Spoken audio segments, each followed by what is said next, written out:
So there it is, 64% of voters, almost 2/3 of Australian voters want lower immigration. I bet that doesn't surprise you. Let me bring in Pauline Hanson, who joins us from Canberra. Pauline, I bet it doesn't surprise you either.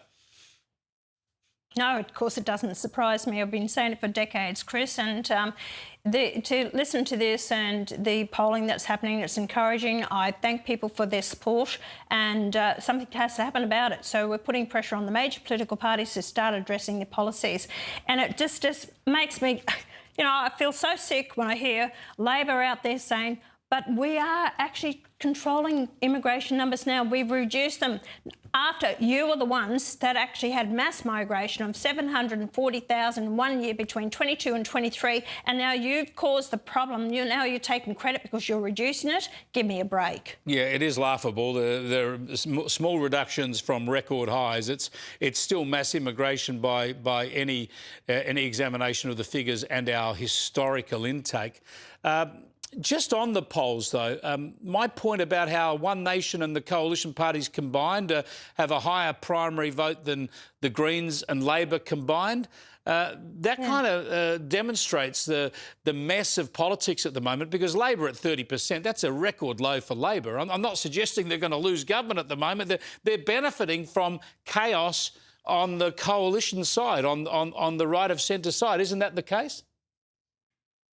They're trying to benefit from it, and they're saying the chaos that's happening in the coalition side. And there is chaos, Chris. By all means, there is. But we're still 2 years outside the election. The polls are encouraging, by all means. But you can't count your chickens before they hatch. Let's see what happens at the ballot box.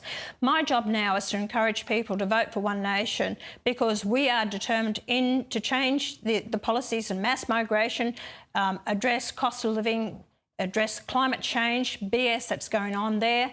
All these things impact on our country. I spoke to a couple of Italian men today at the airport, and they said, we came into the country in the 70s and 80s. They said, we actually worked, nothing was given to us. They are fed up with the new migrants come to this country, take advantage of this country, use our laws against us, ourselves, you know, to enhance their own benefits in this country. We've lost the Australian values. And he said, you know what, one fella said to me, he said, my family want to come out to Australia. And I'm telling them, he said, I told them, no, this country is not the country it used to be.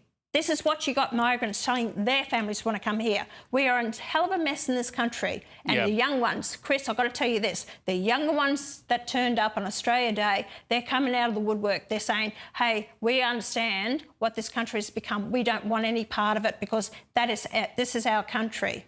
A lot of people are worried about it. Now, in the battleground of electoral politics, your key rival often is the Nationals. They see you as a big threat, of course.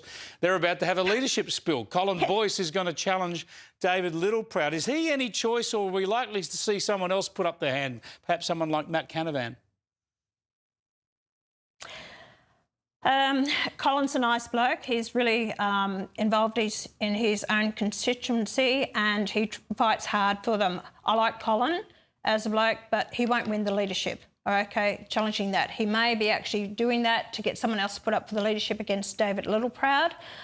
So I don't know if Matt Canavan will actually take it on. He's not in the lower house. So most of the members of the National Party are in the lower house, whether Matt Canavan can do it from the upper house. But anyway, remember this, the National Party nationally are only on 2%, and they can see the writing on the wall.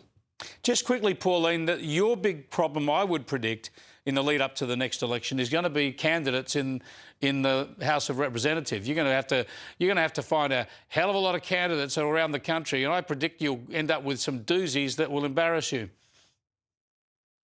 Chris, we haven't done that in the last couple of elections. You know, we've run the candidates beforehand, but the process that we have now is very good. We've got Barnaby, that's there at the moment.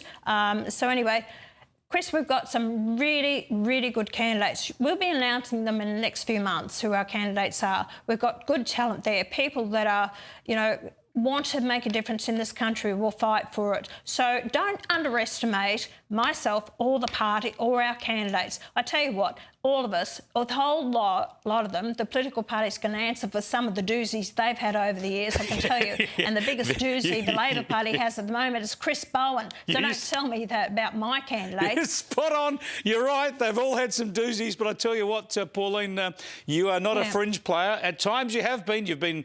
But you've ridden the waves high and low in the past. But at the moment, you are a political force to be reckoned with, and I appreciate catching up with you every week. Thanks for joining us.